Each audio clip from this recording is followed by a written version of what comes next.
Just wanted to send you all a New Year message and to wish you the best for 2019.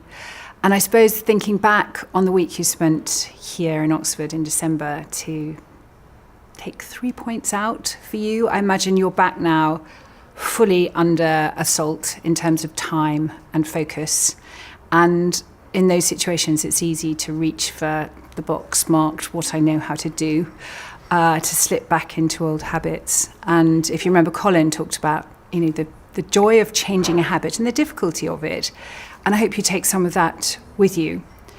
Tom Chatfield talked about, where do you put your focus? Are you turning your gaze and focusing on the things that are really important? So that's a question to keep asking yourself. Am I doing the work that only I can do?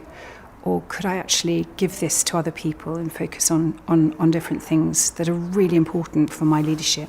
So that's the first one. Think about where you're putting your time, where you're putting attention. If you remember, Tom talked about leaders need to live time both fast and slow.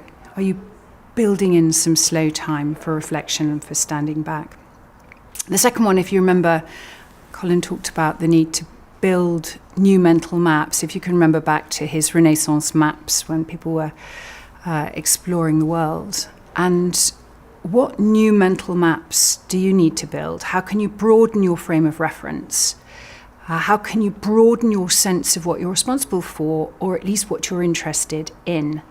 Making new partnerships, having new conversations, thinking about different ways of working. So this sense of making a new mental map.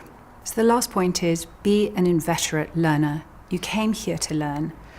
Go back and be seen to be continuing to learn. The leader as a learner and being seen to learn and continue to learn is so powerful in an organization.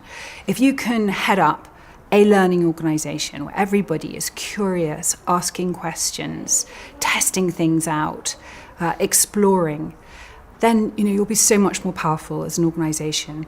And so put away some of your knowledge, burnish up your ignorance, I'd say. Remember the learning island here in Oxford and take back that example. People watch you.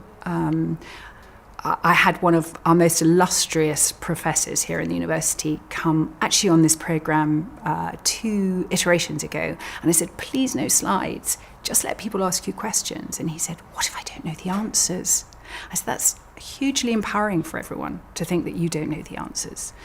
So just remember that Keats's negative capability, just to remain a little bit longer in mysteries and doubts without an irritable reaching after facts and reason. And you will lead your companies into a co-created future, because I honestly believe that those senior leaders and their organizations that continue to learn will be the people who make the future. And keep in touch with us. You're our alumni. We feel absolutely connected to you, despite the fact the OSLP is over.